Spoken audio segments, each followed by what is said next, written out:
ಇವತ್ತೊಂದು unique place ಬಂದಿದ್ದೀವಿ. ಯಾವುದಂದ್ರೆ ಐಶ್ವರ್ಯ ಕೆಫೆ. ಇದು ಕ್ಲೀನೆಸ್ಗಂತಾನೆ ಹೆಸರು ಮಾಡೈತೆ ಪಾಂಡವಪುರದಲ್ಲಿ.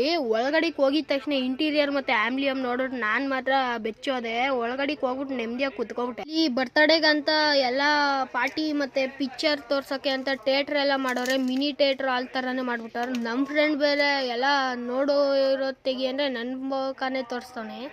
ಆಮೇಲೆ ನಾವು ತರಿಸಿದ್ದೆ ಇವತ್ತು ಏನಂದರೆ ಒಂದು ಪ್ಲೇನ್ ಮ್ಯಾಗಿ ಮತ್ತು ಒಂದು ರೋಲು ಮತ್ತು ಚಿಕನ್ ಬಿರಿಯಾನಿ ಎಲ್ಲ ಅನ್ನಕ್ಕಿಂತ ಪೀಸೇ ಜಾಸ್ತಿ ಇತ್ತು. ಪೀಸ್ ತಿಂತಿದ್ರೆ ಮಾತ್ರ ನಮ್ಮ ಫ್ರೆಂಡ್ ಕಳ್ದೋದ. ಮ್ಯಾಗಿ ತಿನ್ನೋಕ್ಕಾಗ್ದಿರ ನಮ್ಮ ಫ್ರೆಂಡ್ ಹೋಗ್ಬಿಟ್ಟು ವಾಮಿಟ್ ಮಾಡ್ತಾವೆ ನೋಡಿ ಅಲ್ಲಿ.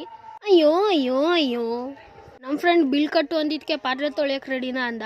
ಪಾತ್ರೆ ತೊಳೆದು ಆಚೆಗೆ ಬನ್ನಿರಿ ನೋಡೋಣ. ಇವಾಗ ಇದೆಲ್ಲ ಲೊಕೇಟ್ ಆಗಿರೋದು ಅಂದರೆ ಅಪ್ಪು ಮೆನ್ಸ್ವೇರ್ ಎದುರುಗಡೆನೆ. ಅಪ್ಪು ಮೆನ್ಸ್ವೇರ್ ನಿಮ್ಗೆ ಎಲ್ರಿಗೂ ಗೊತ್ತು.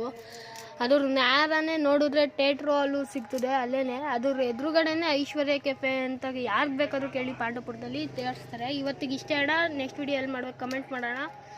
ಬಾಯ್ ಬಾಯ್.